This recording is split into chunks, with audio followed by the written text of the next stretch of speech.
I've been talking about that with my family and now with you for a quarter of a century, long before many people were talking about it. Because Western countries in particular were heading in the wrong direction. That's why I left the United States, in part. Why I gave up U.S. citizenship, in part. I didn't like to be part of that system, and not for entirely the same reasons as this great reset, but I just saw things were going in the wrong direction. I'm talking about global empire. And yet, number one, I don't think we want to be miserable our entire lives. But no, that's right. Listen, having spent a lot of time in over 100 countries around the world, having lived in quite a number of them, and having friends around the world, there is a difference between the world you live in your country and possibly the similar country that you go on holiday to, and what else is out there. So we're going to go through some of what else is out there places today. And your first reaction might be, really, I'm going to go there? I'm a big believer in having plan B. If I can get second or third or fourth citizenship in another country that would be on the rise in the future, if I can move some money to certain countries, if I can do business in certain countries, I want to be diversified. So that if something bad happens, I have as many options as possible. Because it's the idea of trying to call which place is going to be great, which place is going to be great. Is it futile? It's trying to call, when's the top of the stock market so I can sell and buy in at the bottom. It's hard to call top and bottom. And so what you want places where there's positive momentum. They may not be the best places now. They may not be places that you want to live now, but if you get access now, it's kind of like moving to Singapore in the 1970s. You wouldn't have done that. Look at the pictures of Singapore from the 1970s, and then the 90s and 2000s, and then now. If you would have millions to invest in Singapore, you can't move there as an investor. Different story back in the 70s, even the 80s, the 90s, even the 2000s. But eventually, it got too good. And then it used people around. And so these are the places that you might want to get some kind of toehold in now. You know how to get toeholds in the places? Go to nomadhouse.com/slides. You have that slide. Consider portfolios of second, third, fourth passports, residence permits, bank accounts. Legal advice, you've got a network of experts, lawyers, agents, all kinds of professionals around the world that we work with to do everything under one roof. The first place is the entire continent of Africa. Now, there's obviously about 54 countries in Africa, and you have some onto the two belts in kind of basically Western Africa in the last couple of years. It's not been a good place to be. I'm primarily talking about Southern and Eastern Africa, and again, even that region, not all the states are gems. You do have places like Kenya and Rwanda and Botswana and Namibia, which are standouts. Mauritius and the Seychelles are standouts, not continental Africa. You've got a number of countries. And if you live in Rwanda, people who are there, things run. There's always somebody, just like you said, Salvador, Singapore, yay. Oh, it's a little heavy random. That's how you keep it so clean. You can't satisfy everybody. And I'm sure no places but there are places in Africa, not the entire continent. If you pick out some of the gems like the ones I've mentioned, maybe it has a residence program you can go in and you can be a part of. Mauritius has a residence program you can go and be a part of. Other countries are starting to come out with that. Egypt in North Africa has a citizenship program. Buy property, get a citizenship. And you might say, come on, it's less developed. Again, this is not necessarily your plan for tomorrow. This is a plan for you, 10, 20 years from now. So I think that when people start to get upset about stuff like a great reset, they start catastrophizing. And they act like it's happening tomorrow. Yes, some bad stuff has happened. Again, I've been here telling you for almost about 11 years now. Guys, worse and worse stuff is going to happen in the West. And you know what happened back in 2012 when I said some of this stuff? Not maybe exactly, but basically the general trend. Who's this crazy lunatic? He wants to go to Cambodia and Malaysia instead of the grapefruited plain of the United States. Yeah, I don't regret it. Because you know how they treat me in Malaysia? A lot better than they treat us in the United States, I'll tell you that. And so you have places in Africa, there's less infrastructure. There's less enforcement. And there's less cultural enforcement. If you want to get things done with the government, you extraordinarily bureaucratic. You would bring lobby speakers for last time I found this out. You have a bicycle, motorbike, all over the world, including some of the African countries. So there's some of the hardest regions to get from the most contained the fact. Some of those countries are trying to open it up. You're hearing about kind of regional corridors. As Africa is trying to push out, especially Northern and Western Africa, they want to push out that francophone influence. They want to get rid of France. I follow a lot of news from Africa. And people have a throw the bums out attitude towards the West. Look at places like South Africa. They are distinctly pro-Russian. Look at a lot of the countries are now diplomatically working with China. They are saying, hey, China comes, they go to South Africa. The U.S. comes, they go to South Africa. You can agree or not agree, from their mind, they're doing what's best for their country. And that'd be good, right? In America first, that's supposed to mean America first for everybody. One. And so I think the time is coming away from the West. To some extent, I think that some of the countries will always be and the main thing is good. But you may not agree with that. That's fine. I may not agree with that.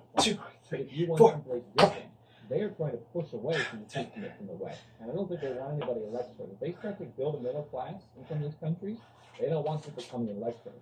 No Matter Capitalist Live, our event is in Malaysia again this year. And one of their former prime ministers basically gave out to the United States.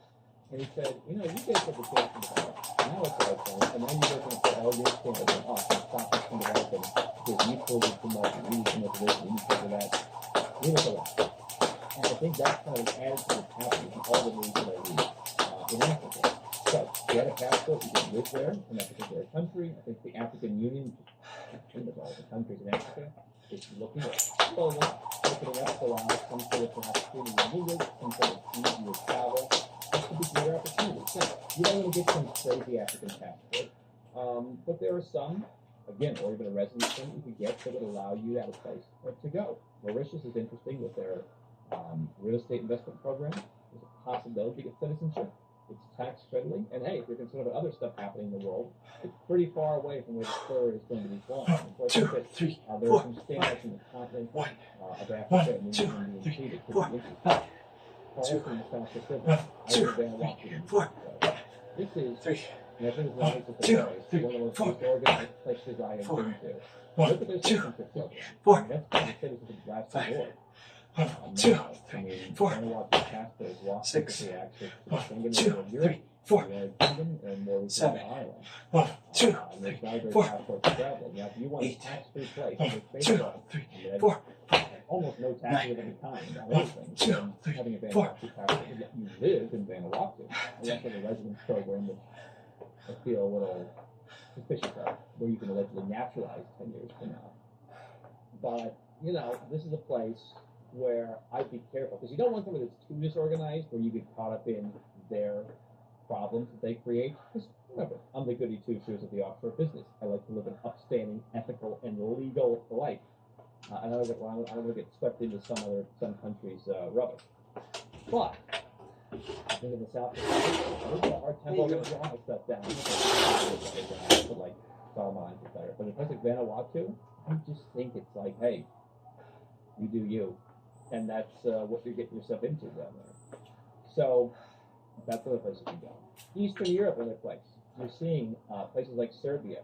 As the European Union gets more heavy-handed, they push back in Albania. If you guys want to have a citizenship program, you're out. Don't plan on coming here. Now the EU is pushing back on Georgia for visa-free travel if they don't make some changes.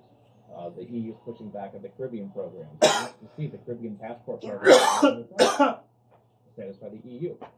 Who told you that the passport programs didn't go from price for years? Oh, and I think that places in Eastern Europe, there's a culture of self-promotion. And with that, the begrudging, I won't tell you anything. And that's why I say, Serbia, we've got a number of flags in the last couple of years that have gone to Serbia. A couple of the speakers for the season of my campus live were in Albania when they interviewed me, and they're loving it. You know the freedom. So that region, you can feel more freedom. It's not perfect, but it is a more free existence. And I think that's in part because people are just like, hey, don't tell us what to do. Oh, yeah, Western Europe. Yeah, you know, 1, 2, 3, you look at 4. The president of Serbia. 1, you don't agree with them on everything. 1, 2, 3, but, 4. You know, they go interviewing from the UK news to the German news, and they really get in his head. 3, 1, 2, 3, 4. You have to question the Anglo American, 1, 2, 3. And these Western politicians and 1, 2, 3, 4. Because he's like 6, 1, 2, 3, 4, 5, 7. I think it almost feels like people that are guilty conscious about this. Like, 8, why shouldn't Serbia run a country the way Serbia 4, 5, 9. Because, okay, forget about the government. 4. They do. You can level all kinds of applications. That's not that aside. The people are the key, and that's what's going to drive things forward. And I don't think they're going to stand for some of the stuff I put up in you. And I think the government actually knows it. I think in some of the stuff I probably agree. We want to beat to our own drum. You're not going to tell us what to do. And so, hey, I mean, listen, Hungary next door kind of does that, but they're in the European Union. Poland, to some extent, has tried to do that. Looks like they're kind of pivoting back in the last 2 months, but still the European Union. I'm not saying don't have a European Union passport. I'm not saying don't spend time in an EU country or even live there. There's plenty of tax benefits in the EU. There's plenty of nice places to live in the EU. That's what we want. But it wouldn't be a bad idea to have everything permanent so we can take from country or from even countries where they do things a little differently. So, if you're tired of all this talk from how I like to do it, I think how I want to show your life, one thing I've noticed is, you know what confidence is a big four accounting firm, big consulting firm. They need it up. And so what No Mike happens is we are the antidote to the big four firms who rarely give any specific advice, who rarely give you much of anything at all when you hire them to help you lower your taxes or get advice on something. I spoke to one of the wealthiest clients we've had. He said, kind of a cobbled together report. 2, 3, 4. Said, oh, you're a rich guy. You can go to Switzerland. I said, gee, I never heard of Switzerland. Oh, thanks, guys. And he invited me over and he said, hey, 6. you can look at those 1, places 2, that 3, talk about. 4. All the places out the 4, sorry. 1, 2, 3, 4. And that's what we do. We help 1, 2, 3, 4, 5, 6, 1, 2, 3, 4, figure out how to 7, lower your taxes. 1, 2, 3, 4, 8, 1, 2, 4, all has to be done legally, all has to be done here 4, across multiple jurisdictions. It works. 60. Getting second citizenship, getting second residence permit. This is the kind of stuff you want to do if you want to protect yourself. Because if all your bank accounts, your only passport, and everything you have is in one place, where are you going to go? And if you had the country with 73 hours in his pocket and it's to start over with only the risks that he has, wouldn't it be nice to have something waiting for you? I'm not saying, listen, let me be very clear. We're not talking about hiding your money. If you're an American, for example, there are forms to be filed declaring foreign bank accounts, companies, etc. You can rework it, but we'll try to do that all the time. You will not tolerate any deviance. You've got to be on the up and up. But if you can legally move some money, if you can legally get second passport, there's a few countries you're not allowed to do it for. You're not going to get a residence permit in prison and wait for that. But if you're allowed to have dual citizenship, you can deliver multiple citizenship, get a couple second passports. Do it legally. Look at this Mexico, they do it in 14 days and they punch your name in the system to see from some TikTokers. Don't do that. But do it legitimately. We have to figure out all the pieces of the puzzle. We spend a lot of time researching this stuff. You can get a no more One. A couple more places. 2, 3, 4. And these are not specific geographically. We can kind of 2, 3, mindset. 3. Anywhere where people are known 2, from a 3, place. 4. They do all these Western countries. So they're like, yeah, that's a great idea. 4. Well, that's freedom. 5. What is it in common? 2, 3, I would say 4, generally, 5, too good for 6, too long, and you've kind of 2, disconnected 4, what got us here. 7, People running the show. 1, 2, I've told you many 4, times, Gen Z, 8, 30% cameras 2, inside the house 4, in case someone's abusing their 9, side. 1, Hey, 2, invade our freedom 4, the rest of the time for the small percentage of people are right. 17. Hey, who needs freedom? Yeah, they're kind of disconnected from what made the country successful in the first place. So when you go with no oppression, I like underdog countries because they get this. They're like, hey, we know where we came from. There are a few Western countries that have another underdog mindset, and so somebody made the comment, if the elite 1% of the world they control 99% of the population of the world exists, how will they deal with it? How successful will the rest of the French aristocracy staying alive or liberty during the revolutions before they can be apart?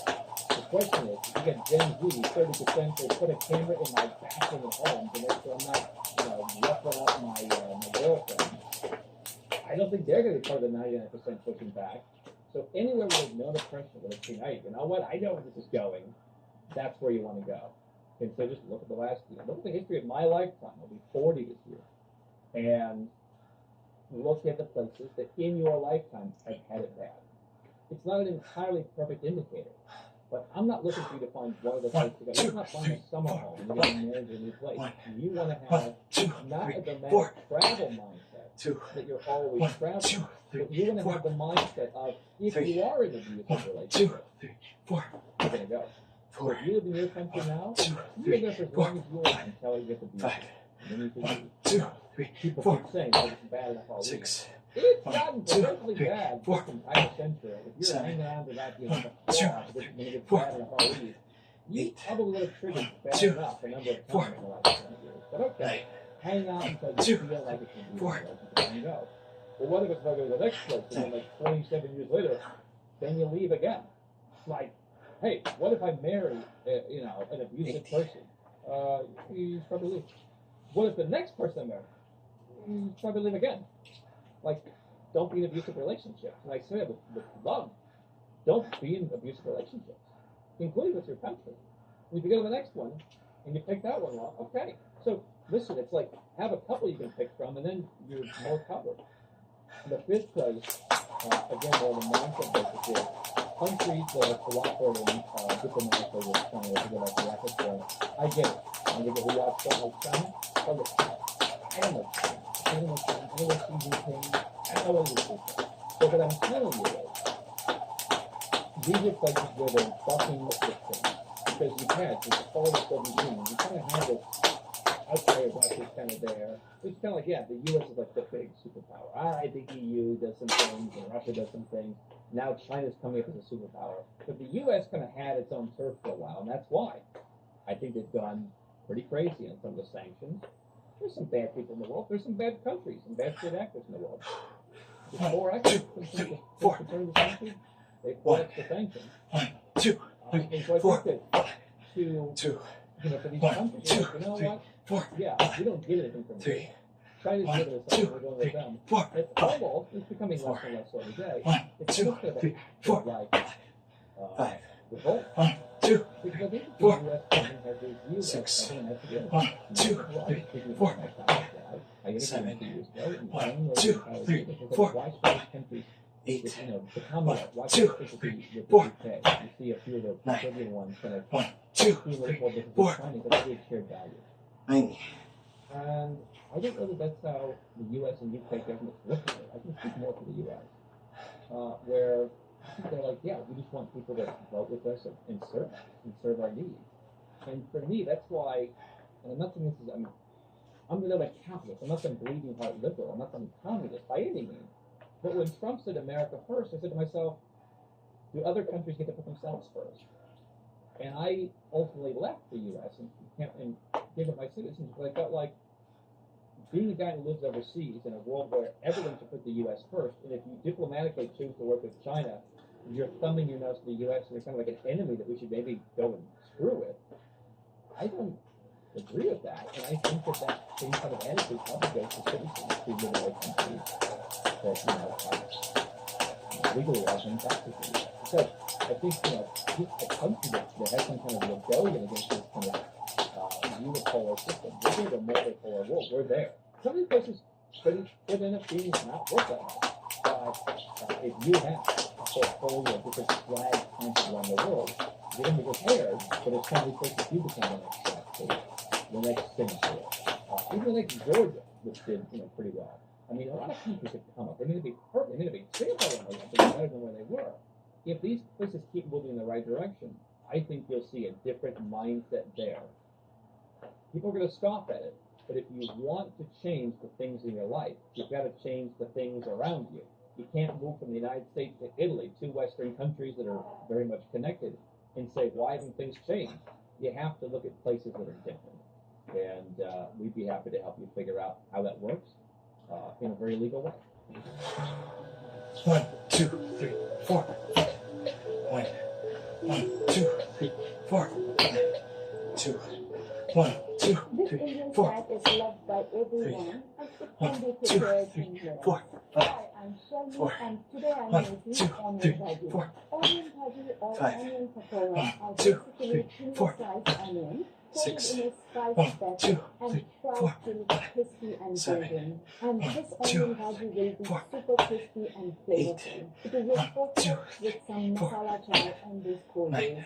And I'm also going to share some tips to get a perfectly crispy onion bhaji. I will also make a spicy tangy dipping sauce which will go so well with the onion bhaji. Before we get started, can I ask you to please subscribe and also Some truth missiles about the passing of one of the greatest musicians of all time, Michael Jackson.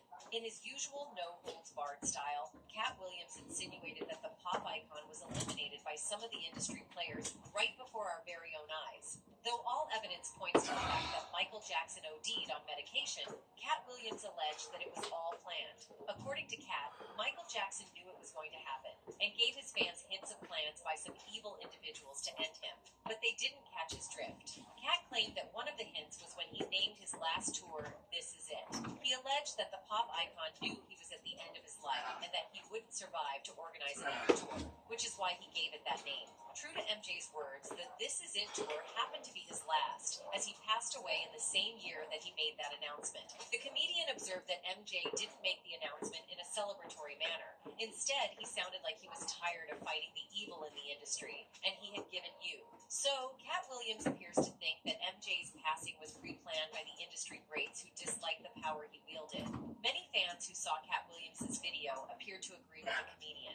One wrote, Cat Williams is a prophetic comedian, true and funny. Another aggrieved fan also wrote, for years, Michael Jackson was telling the world about the evil things going on within the industry. They assassinated his legacy when he finally decided enough was enough. It's sad that his childhood was taken from him, and no one understood that he was the way he was because he wasn't able to experience what it was to grow up normally. Hence, his personality was stunted. He was a brilliant man-child, and his life story had a sad ending. Others also suggested that the industry didn't like people like Cat Williams for his outspokenness, which is why they tried to cancel him. A fan commented, this is why the industry tried to cancel him. He was speaking on S they were trying to hide. Other commenters, like this fan, recounted how they took MJ's passing. They wrote, I cried like a baby when I heard he was gone. I called my mama and cried on the phone. I'm even tearing up now. Michael Jackson was found unconscious in his Los Angeles home by his physician Conrad Murray at his Los Angeles home. The physician tried to resuscitate him, but his pulse was weak, so a call was placed to paramedics, who rushed him to the hospital, where the doctors confirmed his demise. According to medical reports, the pop icon lost his life to overdosing on prescribed surgical anesthetics and antidepressants. The records establish that his personal physician administered the drug to him the night before his passing, raising several eyebrows within the industry and the fandom. What many people found surprising was his personal doctor's failure to inform the paramedics and the physicians at the hospital of the drugs he had administered to MJ the night before. Even worse, the coroner's report indicated that the doctor had injected MJ with lethal levels of the medications. These revelations angered many fans, and they started calling for Conrad Murray's head.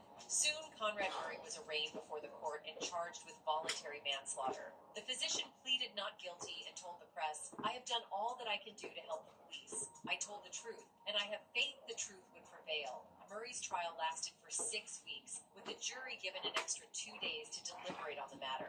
On the 29th of November 2011, Murray was convicted and sentenced to 4 years in prison for voluntary manslaughter. The prosecution argued that it was Murray's injections that caused the icon to lose his life, and therefore pushed for a stiffer punishment. However, the doctor's defense argued that he should be put on probation instead of prison because he had no criminal record. As expected, the 4-year sentence angered the family and fans, as they thought that Dr. Conrad deserved worse punishment than what was handed to him. The rumor mill then went into overdrive with a million explanations and theories about MJ's passing. One prominent theory surmised that MJ was eliminated on purpose, and the doctor was in on the act all along. They questioned why a doctor of his reputation would administer higher levels of when he knew full well the consequences. They also wondered why he didn't inform the paramedics and physicians of the OD so they could start emergency procedures to reduce the effects of the overdose in his system. Many conspiracy theorists thus concluded that Dr. Murray was in on the act of MJ's elimination. Probably he was promised he wouldn't get a stiffer punishment and would be set up for life, which is why he accepted the job. Others also thought that the doctor was just a fall guy and that he was set up by the elite to get rid of Michael Jackson, a sentiment that the late singer's sister, LaToya Jackson, shared. LaToya, who attended every court hearing in the company of her family, tweeted several times, clamoring for help to get justice from her late brother. She thought that MJ was a victim of greedy and selfish people who didn't want to see him succeed in the industry. One of her tweets asked other witnesses to be called for questioning to help unravel the purported mystery surrounding MJ's death. The tweet read, "There are wives, girlfriends, and employees who know exactly what happened to Michael. Please come forward and tell what really happened." In another tweet, she insinuated that Murray knew exactly what went on the night her brother passed on, but he didn't want to open up for fear of retribution from the powers that be. Michael worked his entire life for his children. Please help us get justice. Dr. Murray is a very small piece of the puzzle, she wrote. I feel like screaming. Murray knows exactly what happened at Carrollwood, and who else is behind all of this. The ever-tweeting LaToya then claimed that her brother was eliminated for his money, but exonerated her family, saying that they had no hand in his passing. 1, 2, 3, 4, 5. 1, 2, 3, 4, 5. 6, 1, 2, 3, 4. Whenever someone is murdered, you follow the money trail and you see who has the most to gain. Those are normally the ones responsible. And then she added, the family has absolutely nothing to do with his estate. Interestingly, fans were divided on LaToya's sentiments. Some agreed with her that the doctor was in on the act all along, given the reasons stated earlier in the video. However, there was a small section of fans who thought that the doctor was innocent of all the charges and that he was only dispensing his duties. According to them, the media and law enforcement were only scapegoating Conrad Murray when there were other issues surrounding MJ's elimination. For example, they pointed out that MJ was addicted to sleep and pain medications for years, and that his family tried to stage an intervention in 2007. However, their efforts were thwarted when they got to the gate of the estate, only to be turned away by his security. They also claimed that several medications were found at the singer's residence after he passed, most of them under fraudulent names. According to one 2004 police report, the late singer was taking up to 40 anti-anxiety medications. Thus, the fans believed that Dr. Murray was only a victim of circumstance and should be left off the hook with a slap on the wrist. However, Paris Jackson, MJ's daughter, didn't side with such sentiments. Like LaToya, she believes that her father was assassinated by people who were after his money and legacy. In an interview with Rolling Stone, Paris claimed that all the pieces of evidence pointed to the fact, and only true fans would know it. Absolutely, my dad was eliminated. Because it's obvious. All arrows point to that. It sounds like a total conspiracy theory, and it sounds like BS, but all real fans and everybody in the family know it. It was a setup. It was BS. However, unlike some fans and her Aunt LaToya, Paris didn't want to place the blame squarely at the feet of Dr. Conrad Murray. She thought that the whole thing was a chess game that involved many people who had or wanted a stake in MJ's estate. So, she didn't think it was one person, but a lot of people. Interestingly, Paris gave a hint that she knew more than what she was telling. Her claim that it was a chess game suggests that the whole plot is complex, and giving out secrets might only muddy the waters. After all, nobody would want to take the fall for eliminating the musical icon. His fame and worldwide reach could spell doom for anyone who openly tried to end him. Thus, all the perpetrators would prefer to remain in the shadows and pull strings to get things done, at least in Paris's worldview.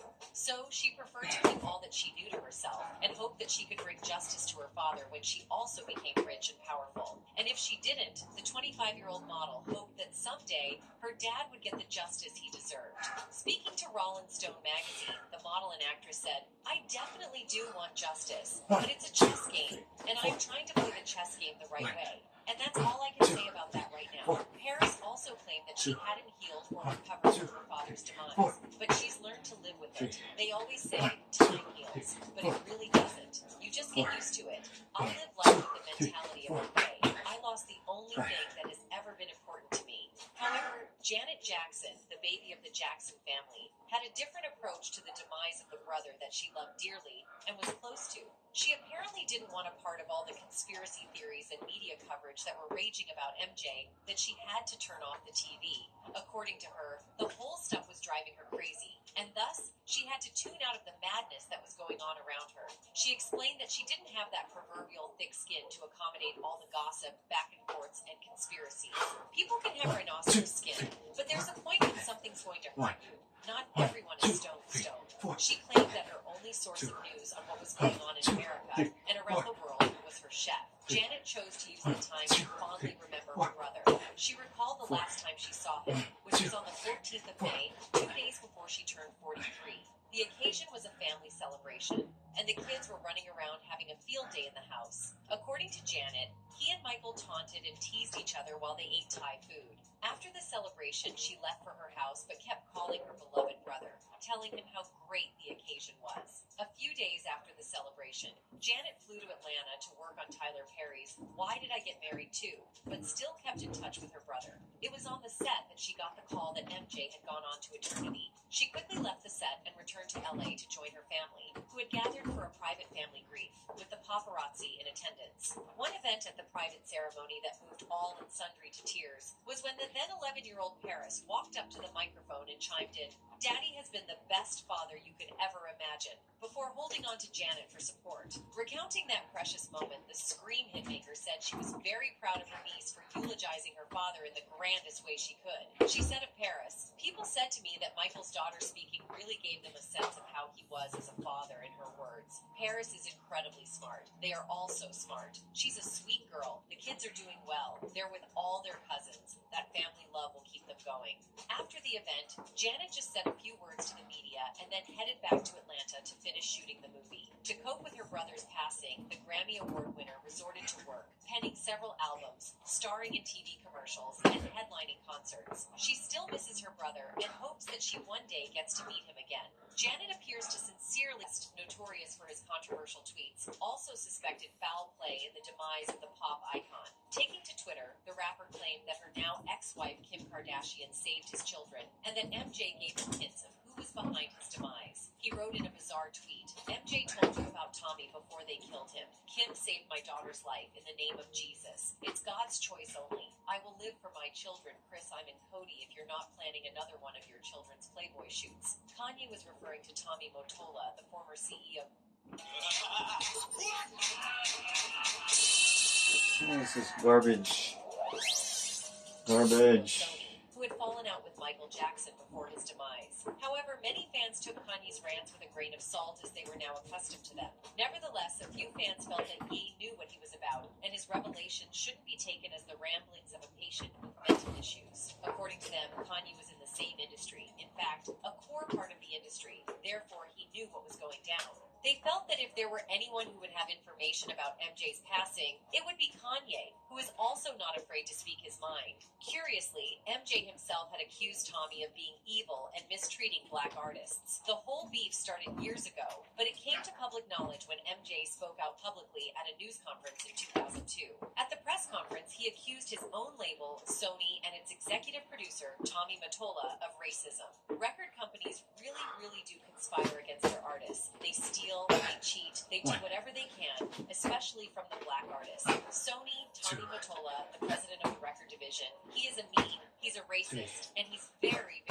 devilish. Illustrating his statement, the pop icon produced a poster of the depicted Tommy Mottola with devilish horns and a pitchfork. He then held a placard that read, "Sony Music Kills." According to sources, Jackson was upset with Sony because the label refused to promote his 2001 Invincible album. Another reason was that the label failed to release a song that he had recovered for victims and survivors of the 2011 terror attacks on the U.S. He also explained that the music labels don't take care of their black artists, which is why they're constantly touring to make ends meet. They steal, they cheat, they do everything they can, especially against the black artists. People from James Brown to Sammy Davis Jr., some of the real pioneers that inspired to be an entertainer. These artists are always on tour because if they stop touring, they will go hungry. If you fight for me, you're fighting for all black people, dead and alive. To add salt to injury, Jackson's negotiations with his label regarding the licensing of his album masters went south, leaving him no choice but to contract with Sony. As a result, the Bad singer refused to tour with the album.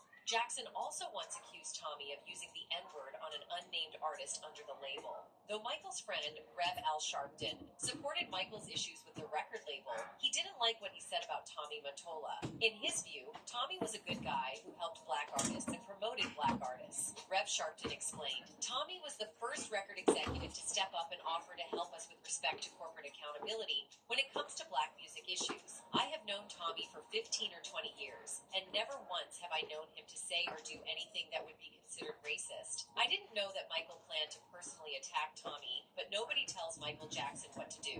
Sony also defended their CEO by releasing a statement claiming that Michael Jackson's comments were ludicrous and hurtful, to say the least. They claimed that Mottola was a well-respected employee who sought the progress of JM and all other artists on the label. They accused MJ of abusing the power that came with being a celebrity to slight the character of a hardworking individual like Mottola. They then labeled Jackson's claims as bizarre and indicated that his issues probably didn't lie with the marketing or distribution of his album Invincible, but elsewhere. Rev Al Sharpton then claimed that he'd received a flurry of phone calls from industry players and big artists expressing their disappointments in MJ's outbursts concerning Jackson's rants. However, many fans supported their idol against Mottola and Sony. They claimed that MJ knew what he was talking about, but wasn't used to speaking to the media, so he didn't know how to present his issues. They explained if nothing were wrong with how he was being treated at the label, he wouldn't make such statements. The fans surmised that since Michael was a soft-spoken person, something must have definitely triggered him to make such outbursts.